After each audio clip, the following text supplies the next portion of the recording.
नमस्कार किसान भाइयों।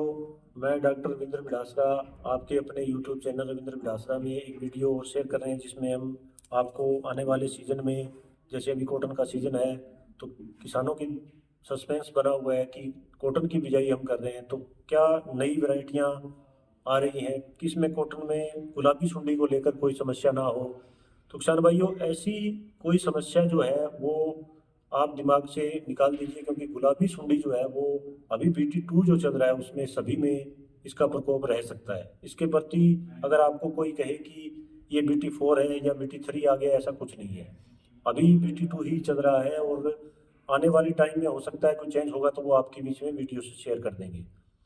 तो गुलाबी सुंडी को कैसे हम रोकथाम कर सकते हैं अगर हम कॉटन लगा रहे हैं तो इसके लिए 4-5 ऐसे उपाय हैं जिनको हम अपनाते हैं तो काफ़ी हद तक हम इससे बचाव पा सकते हैं। तो इसमें जो पहला उपाय है वो है फेरोमोन ट्रैप।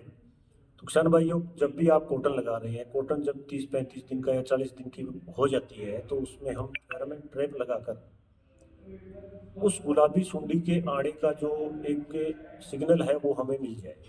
प्रॉपर रोकथाम नहीं है लेकिन सिग्नल मिल जाएगा, उससे हो सकता है कि हम कोई सिंथेटिक स्प्रे करें तो उससे बचाव पा सकते हैं।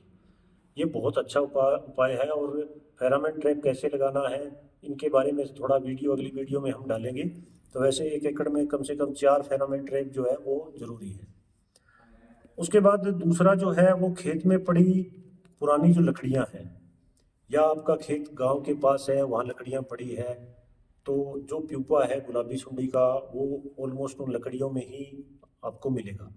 और वही जब उसका मौसम सूटेबल होगा तो वो उड़कर हमारी कॉटन में आएगा। कॉटन के अलावा गुलाबी सुंडी जो है वो किसी फसल में नहीं आती है। तो ये एक समस्या है और इससे निजात पाने के लिए हमें लकड़ियों पर या तो सिंथेटिक स्प्रे का इस्तेमाल करके उनसे बचाव पा सकते हैं। दूसरा ये है कि अगर हम उन लकड़ियों को अच्छे से ढक दें किसी चादर से या प्लास्टिक से, तो हो सकता है कि वो बहुत कम मात्रा में उड़कर अपने खेत तक पहुंचे। तीसरा जो उपाय है, पौधे से पौधे की दूरी या बिजाई करते हुए लाइन से लाइन की दूरी। तो किसान भाइयों, ये जो टॉपिक है पौधे से पौधे की दूरी का या लाइन से लाइन की दूरी का, ये बहुत इंपॉर्टेंट है। पिछले साल भी हमने देखा है कि जिस एरिया में या जिस भी किसान भाई के पौधे से पौधे की दूरी यानी कि नरमा थोड़ा सा बिरला था, या जिसकी लाइन से लाइन की दूरी जो थी वो ज़्यादा थी, वहाँ पर सुंडी का अटैक बहुत कम था। तो आप सभी से रिक्वेस्ट है कि आप इस बार जब बिजाई करें तो प्रति एकड़ बीज की मात्रा जो है वो पिछले साल से घटा दें। यानी कि 1 एकड़ में यूनिवर्सिटी की रिकमेंड या कंपनियों की रिकमेंड के हिसाब से 2 पैकेट जो है वो प्रति एकड़ हमें डालने होते हैं। लेकिन अभी अगर बात करें तो 3 पैकेट तक या 2.5 पैकेट तक हम बिजाई कर रहे थे। बिजाई का ये सही समय है और इस समय जो नहर के पानी से हम बिजाई कर रहे हैं उसमें अगर हम 2 पैकेट या 2 से थोड़ा कम डालेंगे तो बहुत बढ़िया है, उगाव अच्छा रहेगा। पौधे से पौधे की दूरी और लाइन से लाइन की दूरी जो है वो ज़्यादा अच्छी रहेगी, तभी हमारा कॉटन जो है वो बीमारियों से बचेगा। जितना नरमा जो है वो संघना होगा उसमें उतनी बीमारियां ज़्यादा होती है। तो बिट्टी नरमे को अगर हम थोड़ा सा गैप देंगे तो उसमें फ्लोरिंग नीचे से शुरू होगी, और दूसरा उसमें कोई भी बीमारी जो है वो इतना अटैक नहीं कर पाती है। तो ये लाइन बहुत ज़रूरी है। चौथा जो है वो है खेत। मैं बताना चाहूँगा आपको कि जिसमें अब इस वीडियो में जो चौथा स्टेप है वो ये है कि अगर हम अपने खेत में नरमा लगा रहे हैं, चाहे वो कॉटन कितना भी बिरला हो संगना हो, लेकिन इस चीज़ का हमें ध्यान रखना होगा कि खेत के अंदर नमी जो है, जो हम पानी लगा रहे हैं, नमी थोड़ा सा कम रखें।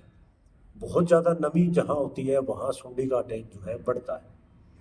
थोड़ा सा खुश्क, क्योंकि कॉटन जो है वो बहुत ज़्यादा मतलब पानी की ज़रूरत नहीं होती है।